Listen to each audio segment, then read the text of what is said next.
Okay, let's have a look at Social Sleuth and how it works with Facebook.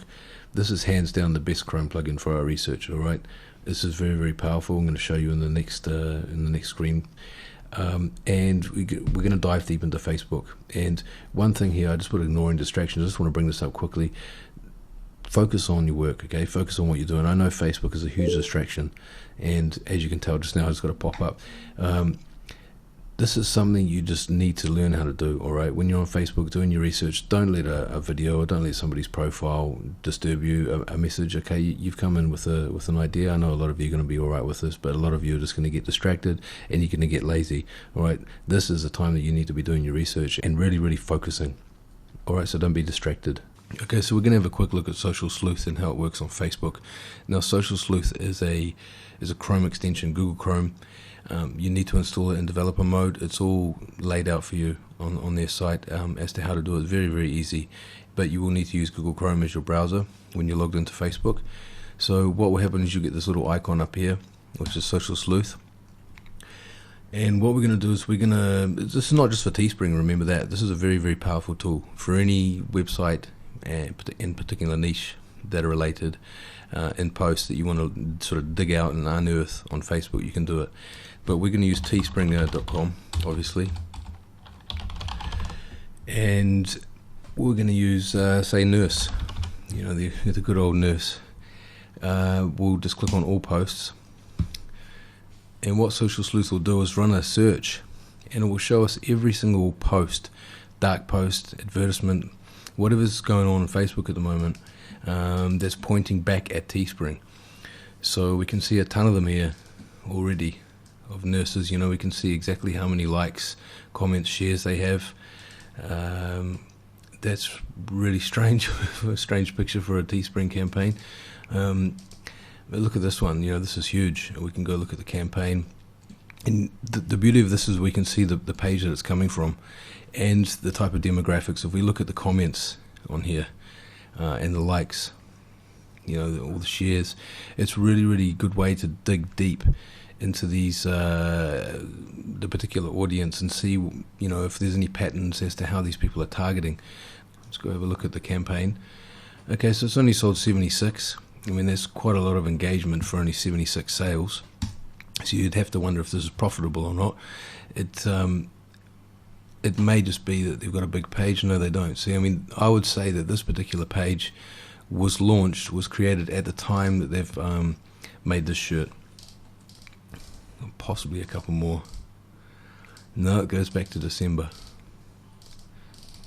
So they've only done one since then. So they are getting, you know, a decent amount of page likes off these campaigns that they're running. We can tell straight away that this is a post-paid engagement. It's not a click to a website type ad or dark post. I mean, this is live. It's on their page here. We can see exactly what they're doing.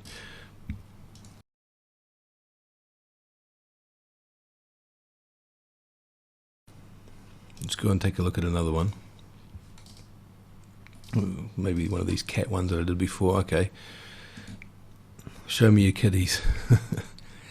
Okay, this is done 106, you know, it's not too bad. Not a bad campaign. You can see they've only got 52 likes, and that's usually a good indication that it's not a click-to-website ad. When you do a click-to-website ad, any type of engagement that's done, whether it be a comment, a share, a like, that will register as a like on Teespring's site.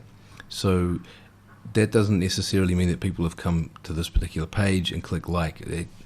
Everything that's all kind of engagement that's happening on the click to website advertisement on Facebook will register here as a like. So I can tell straight away that this is not a click to website ad. Let's go and have a look at the site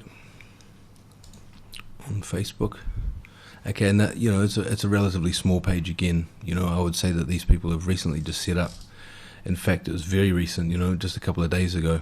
They've just made a profile pic, and this is their first campaign that they're running. But look at this engagement. This is fantastic. So these people are running a post-paid engagement. They're commenting again in their comments. A lot of people are just putting pictures of cats, probably wasting a bit of their money.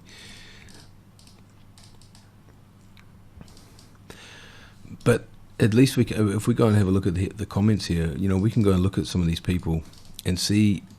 We just bring them all up. And I do apologize if I'm bringing your name up. But you are on social media, so you should expect that. These particular people, you go and look at the kind of groups that they're in, the kind of music that they like, their likes, the page that they like. So the PETA, against animal cruelty and whatnot. See what these people have in common, and then you can see how this pages may have done their targeting. You can see they're all relatively young. They're all female. That's just off the first 5 that I've picked. Females, I'd say, relatively young people. It shows the groups that they're in. And if you see anything in common, when I get really deep into it and I do my research and I get my guys doing my research, I will go and look really at like 200 to 300 of these people and try and find some sort of trends, some commonalities, and you really get a good grasp of how these people are targeting, of how this page here has targeted these people, and it gives you a better idea. And we'll get more into targeting your audience later on and what interests you're going to pick.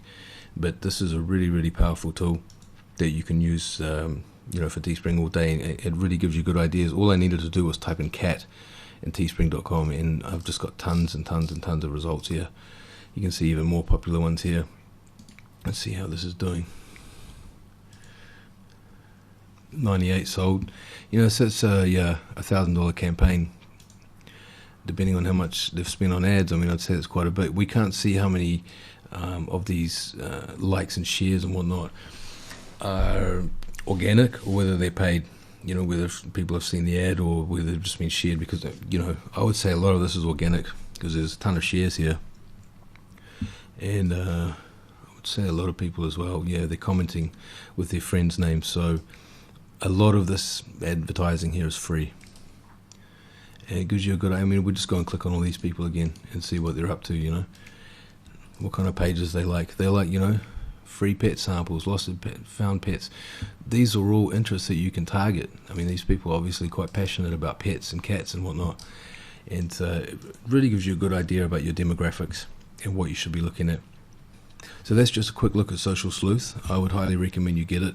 It's relatively inexpensive for them. It's only going to take you selling 4 t-shirts to make your money back on it.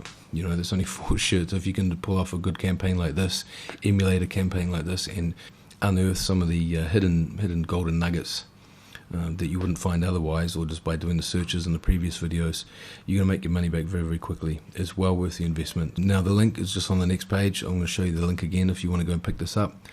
Grab a copy. There's a quick video on there as well showing you how to use it and how it works. And if you've got any questions, just fire them across to me in the email, and I'll be happy to answer them. But this is another tool that I use very regularly. Alright, so here's a link I was just talking about. Jump over there and you'll also be able to watch another video that I mentioned before and pick up a copy of Social Sleuth. Like I said, I highly recommend getting it. Okay, now looking at best practices, I've said it before in previous videos. I'll say it in this video, and I'll probably say it again to you in future videos. Do not copy people, alright? Don't go copying designs, don't go copying slogans. It's very, very tempting, I know, but it's going to land you in a whole heap of trouble. You see, Teespring can cut your campaign at any time. It's very easy for the original creator of a design or a slogan to just complain to Teespring, and Teespring will see that they're the original seller. No one else was before them, and any copycats will just get their campaigns cut. Okay, there's a big waste of time, and more importantly, a big waste of your money. You may spend, $100, $200 on Facebook ads and be halfway through your campaign, and it gets pulled. Okay, you can't do anything about that. You've lost that money on Facebook. You ain't getting that money back. You're not making any sales, and if you do it again, Teespring will probably close your account. All right. Secondly, it upsets people. You're not going to get yourself a good name. You're not going to be able to network properly and get involved in groups and pages like I'm going to show you how to do later on. If you're able to build a strong network and create a good relationship, a trust-based relationship with other page owners, that's very, very important to your success on Teespring too. Because you can share profits, you can JV with people on their pages, give them a percentage of your profits. If everybody calls you out and sees that you're just a copycat, Really, no one's got any time for you. I've banned so many people from the page, from the groups, from my webinars. I don't have time for them. No one's got time for them. Okay, so don't be like that.